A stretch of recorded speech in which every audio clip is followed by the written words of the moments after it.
All right. Well, hello, everybody, and welcome to our third off-season garden hour. We're just going to have one more. Um, but for now, my name is Robin Buterbaugh, and I'm a horticulture field specialist based in Brookings and Sioux Falls.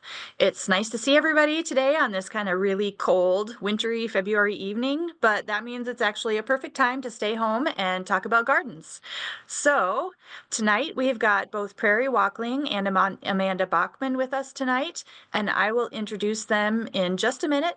But first, I want to let everyone know to go ahead and drop any questions you may have for any of us during the presentations into the Q&A box or the chat. And then I will go through them after each section. But first, Prairey, what are you going to be sharing with us tonight? I'm going to be talking about the Master Gardener training. Okay, thank you. And Amanda? Yeah, I'm going to be covering some recent-ish, since the last time I've been on Garden Hour, some recent-ish news about insects, and then maybe some stuff about what insects you might be seeing in your houses right now. And I'm going to hit on some upcoming events this spring so that everyone can mark their calendars if they want to catch up about insects in person. All right, that sounds good. And I'm going to round out the evening talking about winter sowing. So there are opportunities to get some seeds in the soil, even when it's freezing cold and covered in snow outside. So with that, Prairey, do you want to take us away? Yeah, thank you, Robin. I will share my screen. You can see it okay? Yep, looks good. Yes, all right, good. Hello, everyone. My name is Prairey Walkling, and I'm a Master Gardener Field Specialist based in Rapid City. And we're excited to announce that registration is open right now for the 2025 Master Gardener and Home Horticulture Training. And we're going to dig into some training details. And first, I always like to start with our mission, just to remind everyone of that. And the purpose of our Master Gardener program is to provide current research-based consumer horticulture information and education to the citizens of South Dakota through Master Gardener projects and services. And my agenda tonight is to tell you about the course, some reasons to become a Master Gardener or to think about it, or to think about it for friends or family or people you know. And I'm going to share some 2024 program highlights and talk to you, share some club events that are coming up. So some of you may be wondering, what is a Master Gardener? And above all, a Master Gardener is a volunteer. And they've completed an in-depth course on many aspects of horticulture and passed an exam. It's an open book exam. After that, they serve as boots on the ground for SDSU Horticulture, and they provide that research-based information to their communities. So our course is a hybrid course with most sessions online on Thursday evenings.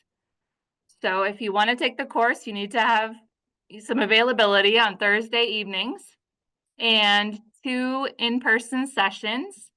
You have a choice between Pierre, Sioux Falls, or Sturgis this year. We do need to have 15 signed up at each location, or we may only offer 2 locations. So far, Sioux Falls is leading the way, and we need more people to register for the Pierre site. So if you live in Central South Dakota, we'd love to see you sign up this year, and we'll come to you in Pierre. So the deadline to register is March 10th, and there is more information can be found on our website, which is extension.sdstate.edu. The training topics are quite varied, and they're listed here.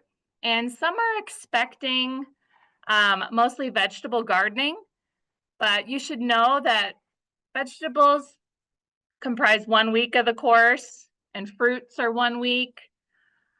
So we covered the whole gamut of the whole home horticulture landscape, from soil to turf to weeds to indoor plants to trees. So we want everyone to be prepared for that. And we have excellent trainers, including Amanda, who's on Garden Hour tonight, and Robin's going to be helping some with training this year too.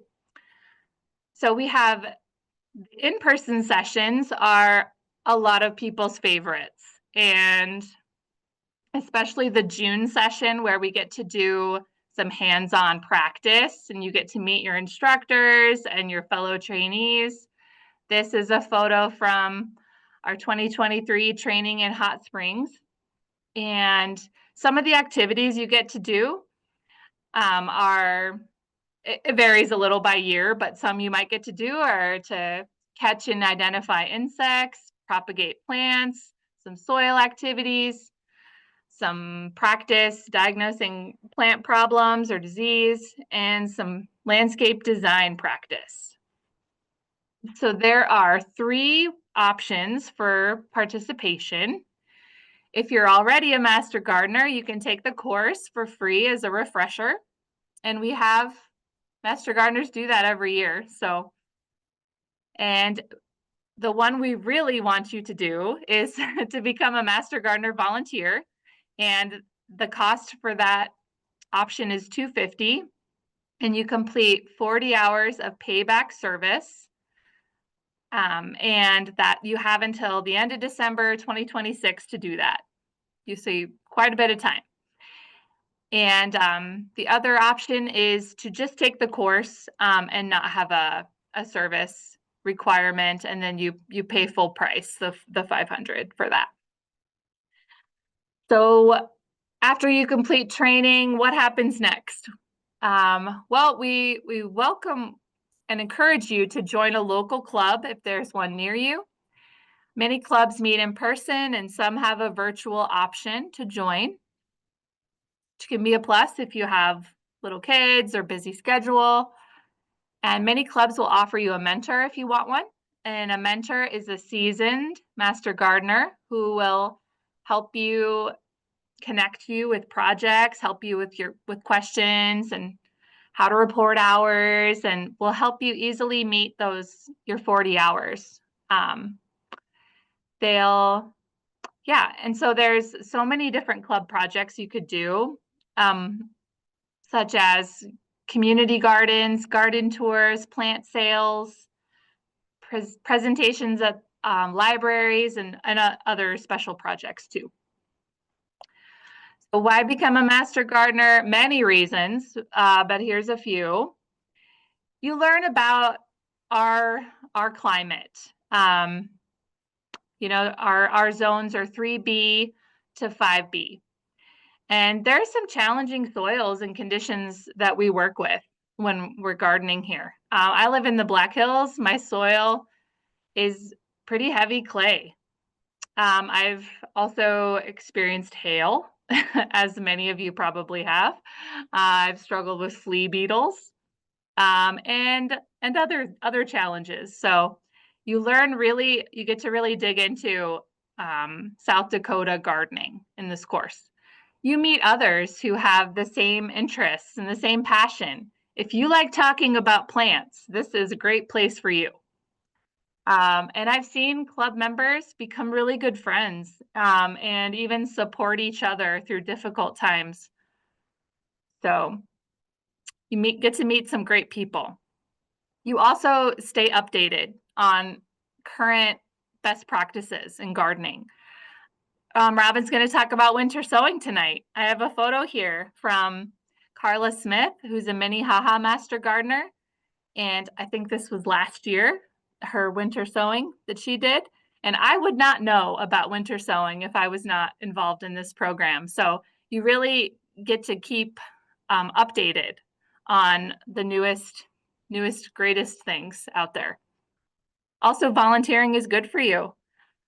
Study after study shows the people who volunteer, they lead longer, healthier, happier lives. It can increase your self-confidence, lead to better friendships, and can even lead to job prospects. You also get to make a difference in your community. And I'm going to show you some examples of that on the next slide. And these are clubs all across South Dakota. And it's just the tip of the iceberg here. But these are examples of master gardeners in action. And from working with kids to establishing pollinator gardens, leading community education efforts, answering questions from the public. It is all appreciated and it's all important. And I want to say thank you to these volunteers and to all of our volunteers. I also wanted to share our 2024 impact. Master gardeners get a lot done. We have about 400 master gardeners and about 15 clubs, and they did over 150 events this year in South Dakota, and they reached almost 10,000 people, and they donated almost 7,000 pounds of produce. So they are motivated, and they do a lot in their communities. So it's a great thing to be a part of. There are also, I'm also going to point out some special opportunities or perks that master gardeners get. Each year we have a conference just for master gardeners, and we have continuing education opportunities and fun activities like tours, and we had a scarecrow contest this year. That is one of our winning scarecrows on the right there. And we move around the state. Last year, the Prairey Master Gardeners hosted us near Watertown. They did a great job. And we also offer some international trips. In 2023, a group went to Peru, and in 2025, a group is going to United Kingdom to tour gardens and learn about different plants. We also, this is more recent, but we have been, last year we did a retreat in partnership with SDSU Extension. So it's great to hear what they're doing in North Dakota. They hosted last year at the International Peace Garden, and this summer we're going to host at McCrory Gardens in Brookings. And they're going to do tours, social time, hands-on volunteering. So that is another perk for master gardeners. And there's also special grants for master gardeners, and there's the International Master Gardener Conference. And sometimes it's close to us. In 2023, it was in Kansas, and we had 18 master gardeners attend that year. All right, so next I am going to share some of the public gardening events that our local clubs are hosting. These are open to the public. You're all invited. And I'm going to go through them kind of fast, but if you need more information or a contact person, just let me know and I'll get those to you.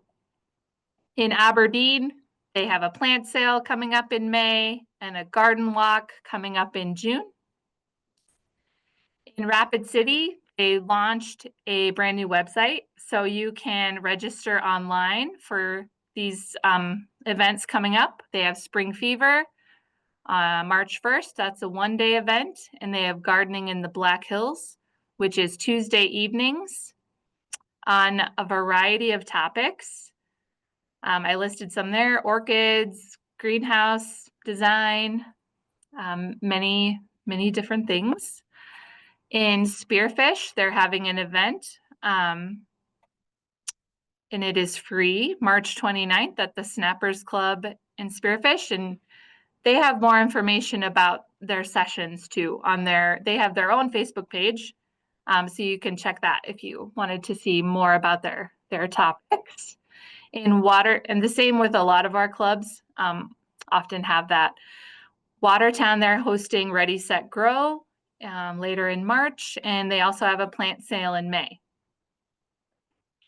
Sioux Falls has recently launched an Instagram account, so you can follow them on Instagram if you'd like to do that. And they are having their Gardening with the Masters spring event in March at Southeast Technical College. And they're having Don Kinsler from NDSU speaking this year. And Don has a weekly gardening podcast. He's been on Prairey Yard and Garden on PBS. And so we're excited that he's coming to South Dakota. And I went to this event last year. It was excellent. And I think Amanda's speaking at this one. This is going to be in St. Lawrence near Miller. It's the Spring Fling in April. And so if you'd like to register or learn more about that, you can contact Leanne. And Brookings is going to have a plant sale in May at McCrory Gardens. And more in Yankton, they work with the Seed Library, and they have presentations, and they have one, it's tonight, but they will have more, but I thought I would just mention it. And Pier has a plant sale coming up in May. So, and this is just a great quote from Sue White, a Northern Hills Master Gardener, about why she enjoys being a volunteer, a Master Gardener volunteer. So that is the end of my presentation. I hope you learned a bit about our program and help us spread the word about the upcoming training and events that we have coming up. And are there any questions that I can help with? I don't see any questions right now, but I just want to echo what you said about all of the opportunities that the Master Gardener clubs have around the state. I've been to a lot of the events, and I'm really looking forward to going to more of them this spring. They're so much fun. You learn so much. And then I was lucky to be able to kind of shadow the training last year a little bit. And there's just a wealth of information that you learn as a Master Gardener trainee throughout the program. So yeah, I would highly encourage anybody who isn't already a Master Gardener to recommend it to your friends and get some more people involved. Especially Pier. Yeah, definitely. You live in Pier or near Pier. Join us. Yep. Yeah, I don't see any questions still in the chat or in the Q&A box. I will mention that I think, Prairey, you have to hop off. Right. So if you do have questions that you come up with here at any time, you can contact Prairey through probably the extension website with your contact information, your email, Prairey Walkling, prairey.walkling@SD State. So. And I'll put our Master Gardener email Okay. Yep. in the chat too. Yep, and I think Dr. Ball is leading that UK event. It's in May, and Sydney Trio is going to be accompanying them again. And I know they had a ton of fun last time in Peru, so I'm kind of jealous. Hopefully they'll keep doing that, every other year and go to some different places. So, but yeah, that's a really cool opportunity for Master Gardeners as well, because I mean they're going to do some fun touristy stuff, some cultural stuff, and just tour a lot of gardens. So. Yeah. Joanne, I can get you some more information. So. All right. Thank you so much, Prairey. All right. Amanda, I think I'll turn it over to you now. Okay. Looks good. Yeah, so it's nice to be back in the dead of winter. You might think there's not necessarily anything to talk about with insects, but I did some searching around to try to catch up to see what was happening with insects in the news. And I did remember this is from about December, but of course I was not on Garden Hour in December. But the northern giant hornet, so AKA the murder hornet, which we all remember from 2020 and 2021, it's been eradicated from the United States. So the Washington State Department of Agriculture, they put out a press release, and there have been no detections of this insect in the US since 2021. Same deal with Canada, because it was in that sort of like northwestern corner of the country, and it was a little bit over the border into Canada as well. So Great news. The insects that you see in your backyard are definitely not murder hornets. We do still have cicada killers. So you will be seeing those again. We see those every year in South Dakota. But the picture here is of the northern giant hornet. And they're real big. So it was actually a very cool kind of success story about these invasive insects being eradicated from a new continent. That isn't always a thing that happens. Usually we don't win against the insects, but they were able to actually use radio collars to sort of tag some of the individuals to be able to follow them and figure out where their nest was, and then sort of eradicate them that way. So pretty cool story. It's not a murder hornet, but we will still be seeing our cicada killer wasp friends this summer. And then sort of the more charismatic of our mini fauna, obviously monarch butterflies. The western monarch population, so that's the one that travels up and down sort of the Pacific coast and overwinters in Southern California. That population is pretty low. They just released survey numbers for this year, and it's one of the lowest years on record. So that's not super great for that subpopulation of monarch butterflies. The data for the Mexico overwintering locations has not been released yet, so we don't know sort of how many hectares the monarchs are taking up in Mexico this winter. But in the United States, US Fish and Wildlife has a public comment period right now about related to the monarch butterfly, because they have a proposal up to actually list the monarch butterfly as a threatened species.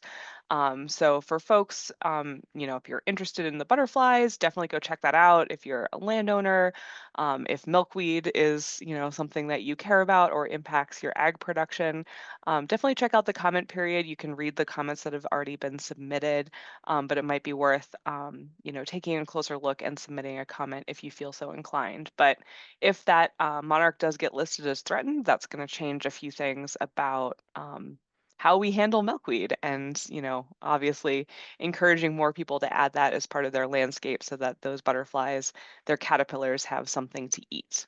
But I'll be keeping an eye out to see how the overwintering numbers do in Mexico, because that's where our population of monarch butterflies eventually comes from, that makes it up here to South Dakota.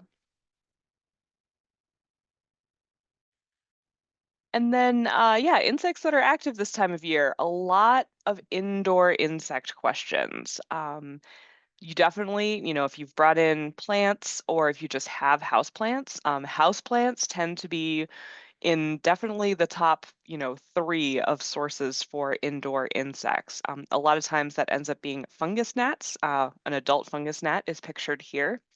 And the good thing with fungus gnats is that you can kill them pretty easily by letting the soil get dry, or there are also products available that you can drench the soil with to kill the larva. It takes a little bit longer to kind of catch and kill all the adults because they're not as, in contact with the soil like the larvae are. You can use yellow sticky cards to monitor for them. I've had folks who have needed to do that in like bathrooms or basements around drains, because they're trying to figure out like what drain possibly has some other different insects like drain flies.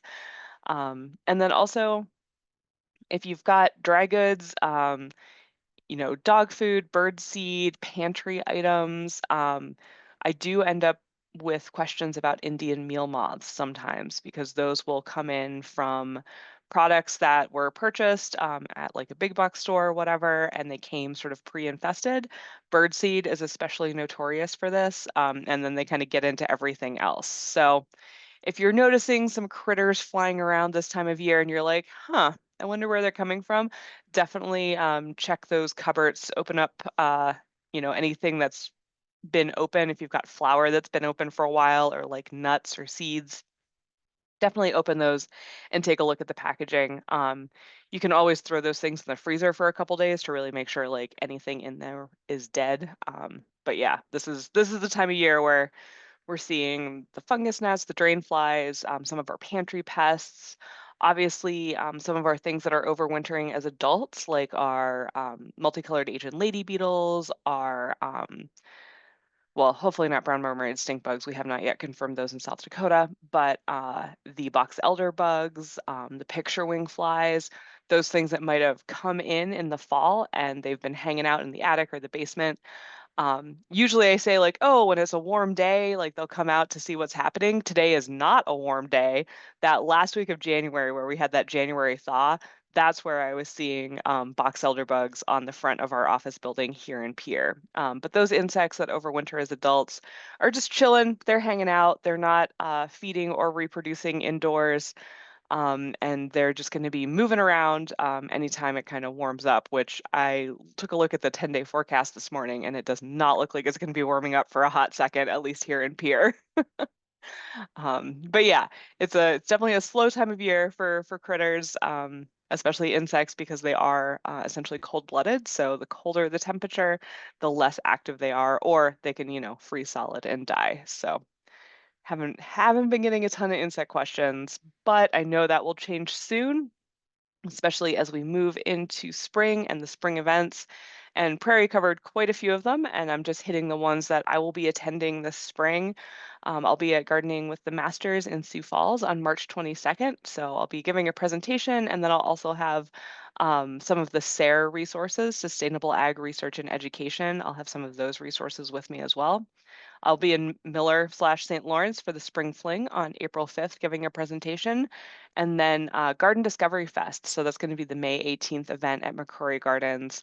I believe it's a Sunday afternoon. There's going to be quite a few of us there with resources, interactive exhibits. So that's a really awesome family-friendly event, and I love doing that one because then I get to check out what plant sales are happening. So I get to maybe see what some other Master Gardener clubs have for sale and get some more plants for my garden. So that's where I will be this spring. Obviously, we have April 1st is our last off-season garden hour, and then we'll be back with our regular season garden hour on May 6th this year. So looking forward to things greening up, insects moving around, and having some more opportunities to interact with you folks at home. So definitely make sure to throw those questions in the Q&A if you have any, and I will go ahead and stop share and turn it back over to Robin.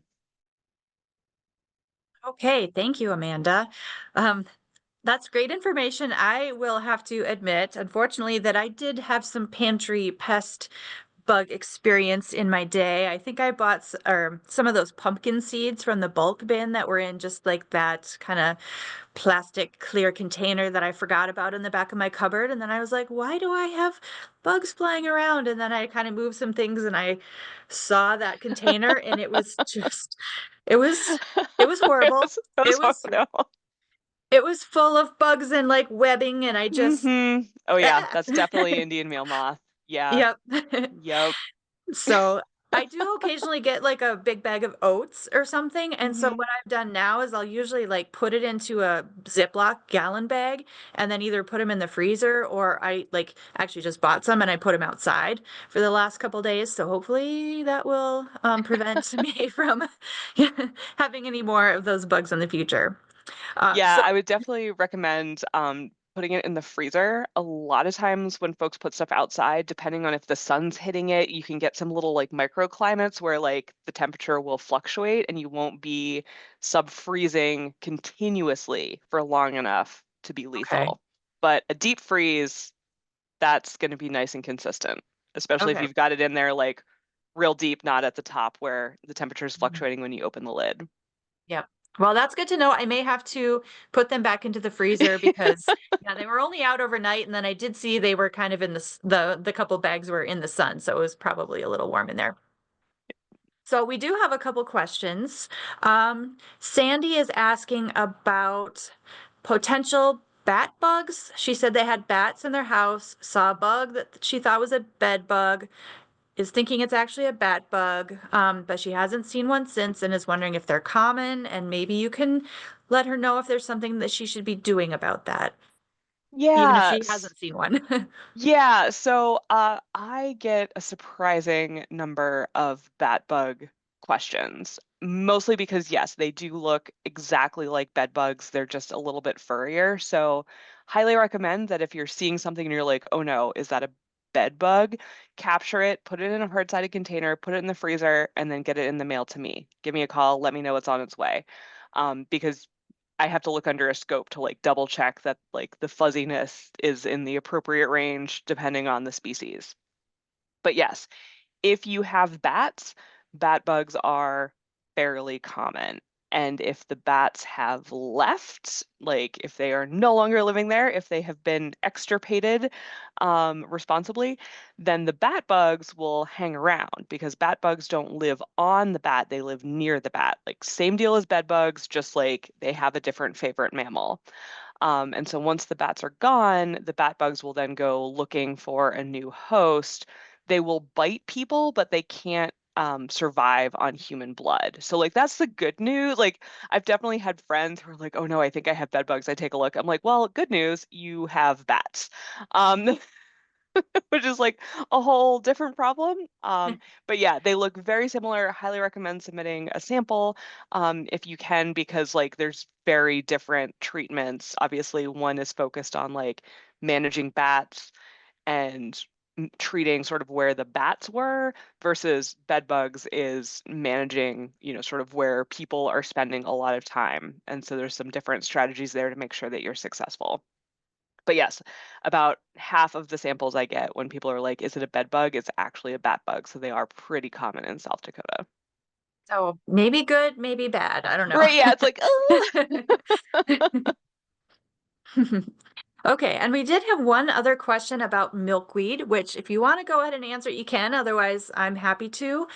Donna has said that she planted milkweed in a bed of native plants in her yard, and they have since spread all over and are no longer welcome. So she hasn't been successful establishing them in a grassy area nearby, which is mostly brome. So I would say, depending on the type of milkweed you plant, there are some that are a little bit more behaved in a landscape setting and some that are not. The common milkweed is definitely not necessarily one that you want to plant in your yard because that one spreads rhizomatously and it will just take over an area. I've heard from different people that whorled milkweed, that's the one with kind of the frilly leaves and the white flower, will also tend to spread and, lose its seeds and then pop up in places where you don't necessarily want them, especially if you've got livestock. Butterfly milkweed is a good option for a nice, well-behaved landscaping milkweed. There's some of the other ones, showy milkweed, are a little bit better. Yeah, and if you've got brome, there's probably enough competition, enough thatch on the ground that even if you try to plant them, they're just not necessarily gonna be able to outcompete that grass. So you would have to probably do some significant like mowing or treating the soil in an area where you wanted to establish them. And then maybe once they're established and getting a little bit bigger, they might tend to spread a little bit more in a grassier area. But yeah, a lot of times if there's a thick, stand of brome, a lot of our native plants really can't outcompete that. So yeah. And I'll say the other thing too with milkweed is I let the common milkweed like do it at once because it will then grow in places that maybe some other stuff doesn't like to grow in my yard, which is pretty handy. But also there have been studies looking at cutting common milkweed. So like making sure, oh, we've got a kitten. yeah, I have a Making little friend. sure that that you've got sort of milkweed bloom sort of like longer in the season because the female monarchs will lay their eggs on kind of younger, tastier milkweed. So if you do have a lot of milkweed and you get kind of annoyed with the fact that it's all going to seed at the same time and you have sort of a short window of blooms, you can experiment with essentially like trimming back like a third of it at a time and sort of forcing some of those new shoots and new blooms so that you get that common milkweed like interest throughout the whole season. All right. Yeah, that's great information too. So it looks like that is the end of the questions so far. So, um, with that, I guess I can talk a little bit about winter sowing. I will share my screen here. All right, winter sowing. And I just kind of wanted to say we've had some questions, or at least a question this winter about whether or not it was too late just because the temperatures had been warm and we didn't have any any snow. So I just wanted to say it's not too late. There's lots of time left. Well, maybe not lots, but there is plenty of time left to do some winter sowing. And so that's what I'm going to talk about today. It's just kind of a good way to feel like you're planting something, even when it's maybe a little bit too early to start seeds inside. So today I'm going to talk about what is winter sowing, why should I do it, how do I get started, and some of the plants that you could potentially winter sow. And I know there's probably a couple master gardeners on here who have a lot of experience and have actually talked about this in different presentations as well. So hopefully they'll correct me if I make any mistakes. But I've done a little bit of winter sowing, but I don't have quite the same experience as I'm sure some of them do.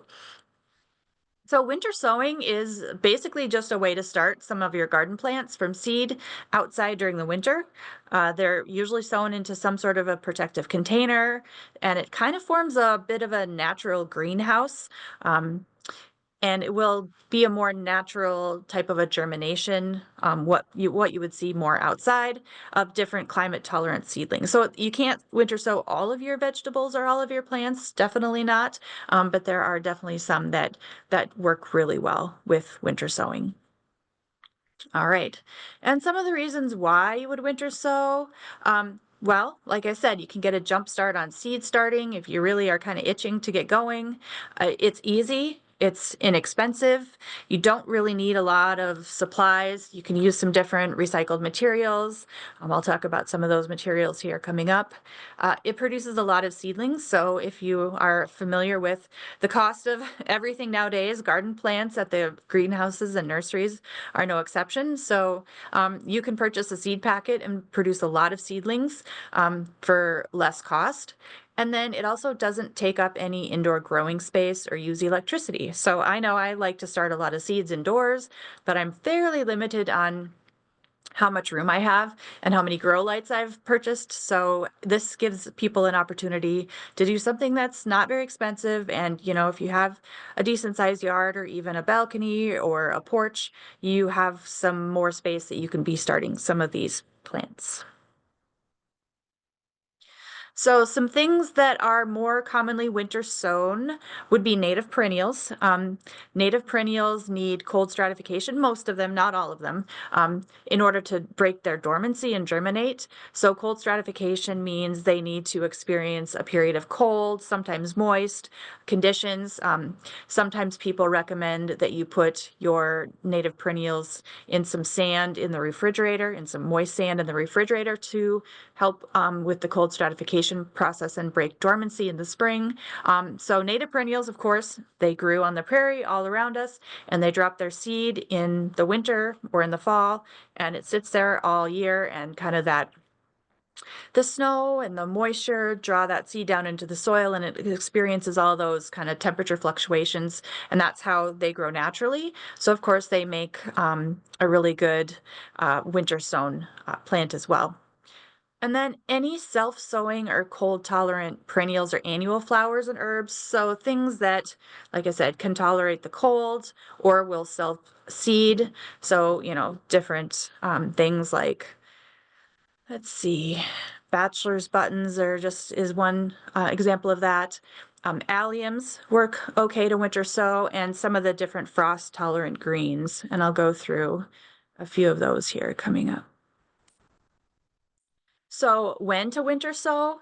So native perennials, usually most of them need about 30 to 60 days of that cold stratification before they're going to germinate. So, I mean, you can technically winter sow your native perennials, you know, in the late fall after it's frozen, and they can just sit there, and that's fine. But usually, you know, if you're kind of burnt out from gardening from the season, you might want to wait till January before you get started again.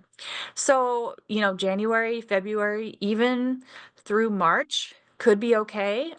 You still have some fairly cool temperatures in April, potentially even in May.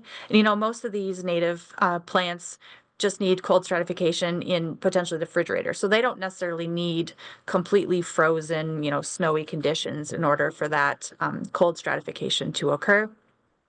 But after March, it's probably not necessarily going to be as beneficial. And some of these will still germinate, but just not at a very high percentage. So, I mean, I've had native plants that technically needed cold stratification, but I just thought, oh, I'll just try growing these and see. And of course, some of them will sprout, but not necessarily at the levels that I would like to see them. And then for the reseeding, the self-sowing or the cold tolerant annuals and perennials, definitely, you can also put them into your winter sowing containers early on in January, February. They're just going to sit there as well, but they can get started a little bit later, like even through April. Often you could winter sow those. But at that point, you just have to decide, like, do you still want to winter sow, or are you going to start those indoors, or are you just going to plant them outside? I mean, which is at that point almost early enough that some of those things are going to, they'll sit there. They won't necessarily germinate right away, but they don't necessarily need that milk jug or whatever container that you might use for winter sowing. So I put in this chart here. It is from Oregon State, but they did some research on looking at the different soil temperatures, the minimum temperatures for germination. And so I did highlight a few things here. Of course, there's a lot here that would germinate a minimum temperature at 40 degrees. But for example, like lettuce germinates at 35, onion, spinach, those are ones that would be good candidates for winter sowing.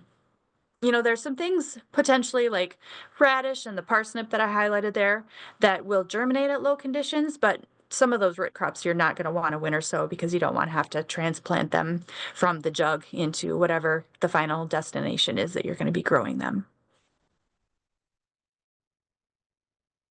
Here's another, it's kind of a big chart here, but this table shows the days to appearance of seedlings at various soil temperatures. So I thought this was kind of fun. I did kind of rearrange this table a little bit. So if you go to this website, which is the same one, the Oregon State one from before, they're not necessarily in this order.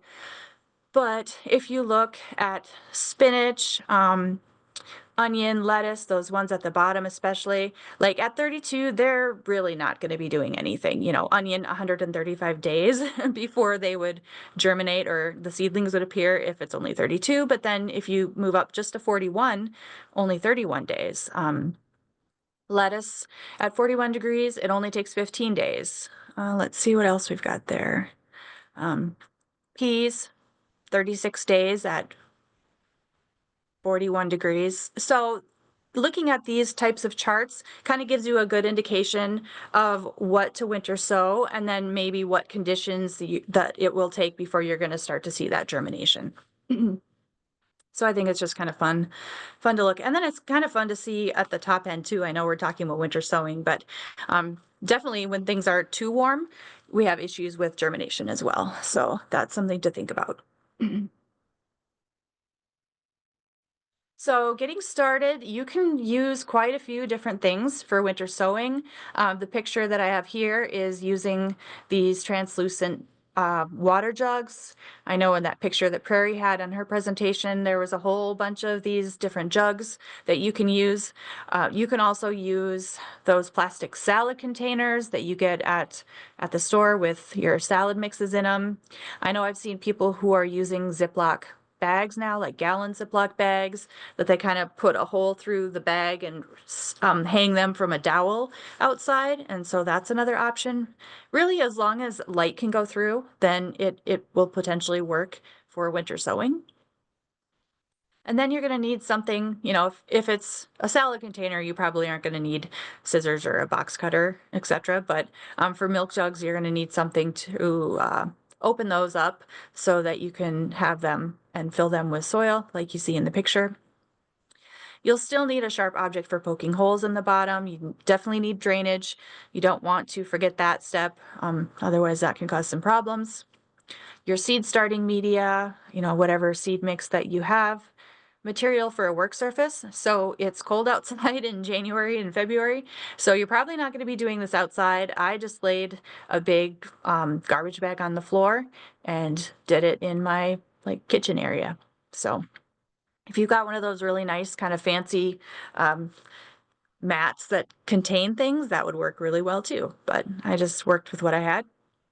And then a permanent marker or labeled plant tags, you want to make sure that you can remember what you have in all of these jugs. And I will say a permanent marker that's a little bit more of an industrial one is better because quite a few of those permanent Sharpie markers will fade in the sun. So you don't want that to happen. And then if you are using a jug like this, you're going to want to use duct tape or pipe cleaners or some sort of zip ties to close it again. You want to make sure that it stays closed and not necessarily 100% sealed, but just closed so that the wind doesn't, buffet them around or they open up accidentally. So it's pretty intuitive. I mean, once you're kind of a little bit familiar with seed starting, you just know that you need your seed starting mix. Here I've got those jugs on the left with some seed mix in it. In the center picture there, I have one of the salad containers that has the seed starting mix. And I think the one on the left is like a rotisserie chicken container that has a clear lid as well. So just to show you that there's all kinds of different options for winter sowing. And then this picture on the right here is with my plant tag after my seeds have been sown. And that is a native one. It's the marsh marigold that I've got there. And I just have a piece of tape on the jug too that really didn't work the best. You need more tape than that to keep it shut, but that was just kind of to get started. So you're going to want to follow the package instructions for, depth of planting, and then you're going to want to make sure that you have a little bit of moisture in there. It can't be just completely dry because once it's closed, not a lot of moisture is able to get in. So yeah, start off with a little bit of moisture, but not too much. And then get your jugs closed and then set them outside. I just set them outside on kind of a wooden table that I had up next to the house on the south side. And so as the temperatures rise, the containers basically just act as a little bit of a greenhouse. And I did put some snow in those jugs too to start with. And then after they start to grow and you get some leaves growing, you can transplant them to the garden, or you can even transplant them into a bigger pot if you want to continue letting them grow a little bit before the garden. So a couple tips. Once the temperatures do get warmer and things start to heat up, it can get pretty warm in those jugs, just like a greenhouse gets warm. So make sure that the soil in the containers hasn't dried out. And then of course you can open those containers during the day if the outside temperatures are warm enough, kind of like hardening off, just like you would do with your seedlings that you start indoors, or even plants that you purchase from a greenhouse. You want to kind of acclimate them to the outside temperatures, but then, shut the containers again at night. Or if it's going to get cold again or below freezing, you probably might want to move those containers into a garage or even inside if you need to. I know that's kind of not the point is having to bring them back inside, but if you've got a lot of plants growing, you don't want to lose them. So bringing them back inside might be necessary if we get like a really bad cold snap. And just a couple alternatives, not everybody has the room for this, but a cold frame is basically like a larger version of winter sowing.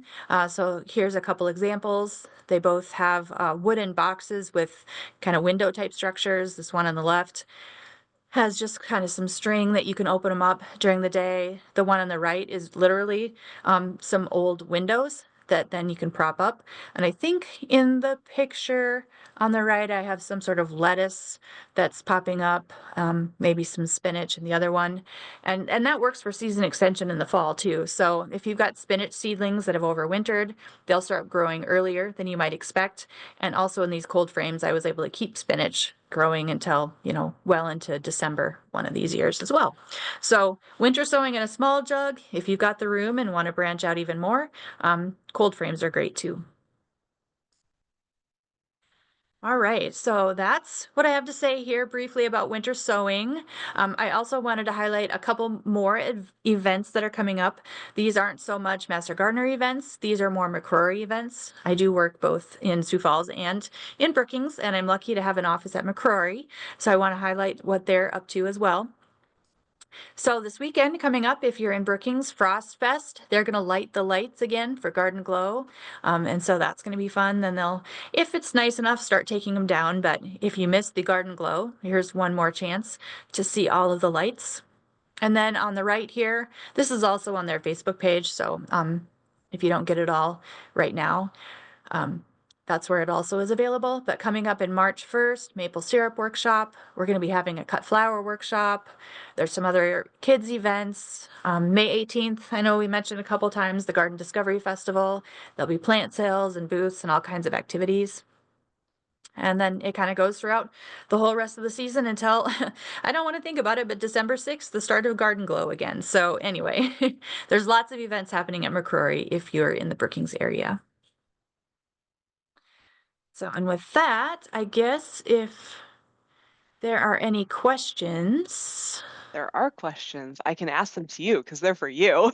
Okay, sounds good. They're all about the jugs. Oh, So okay. somebody's got lots of half-gallon jugs. Do they need to use gallon jugs?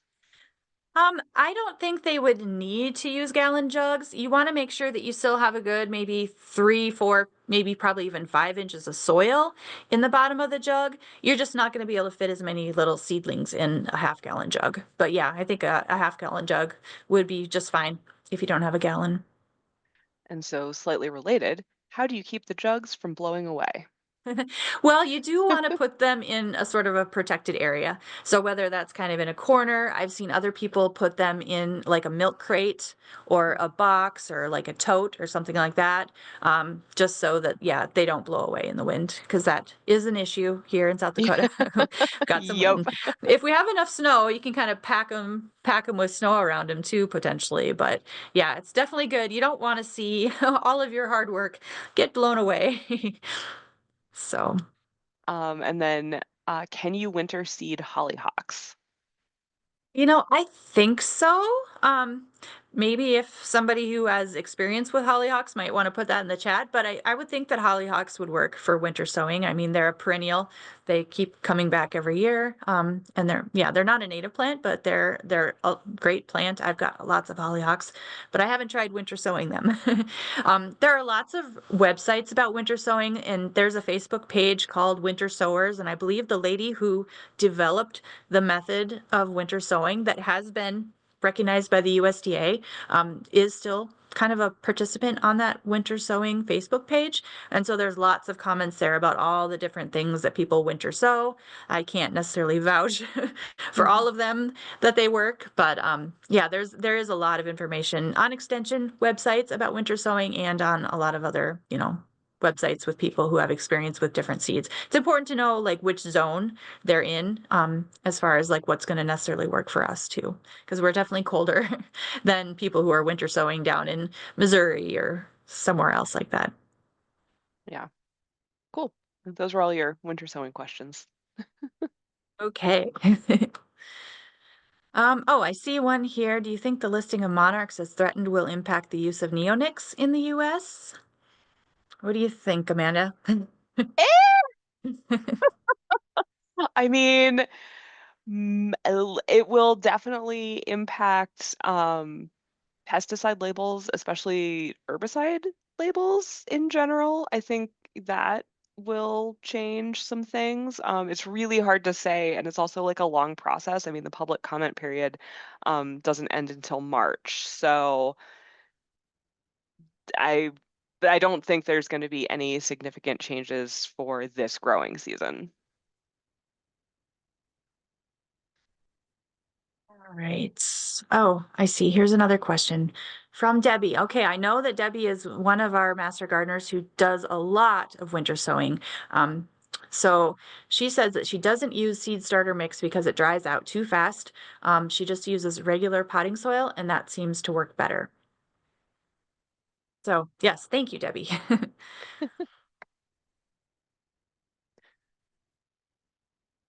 Well, cool. We are at like 8:55. Oh, hollyhocks are biennial and can be winter sown. Good to know. Okay. I just let the ones in my yard go to seed and they spread around, and I should probably dig up more of them than I do and not let them live so that they don't crowd out everything else. But I really like them. Yeah, no, I love them too. Yeah, as a biennial, yeah, the first year they'll just be kind of that rosette, and then the second year they'll flower. And yeah, I guess I wasn't really sure whether they reseeded or whether they kind of spread slowly through their roots, but yes, thank you. Thank you for that information. All right. Well, if that's everything, I guess we will call it a night for tonight. Our next garden hour, I think you mentioned, is going to be April 1st. Um, that'll be our last off-season garden hour on April Fool's Day. So we'll see what everybody has for us that evening. All right. Thank you.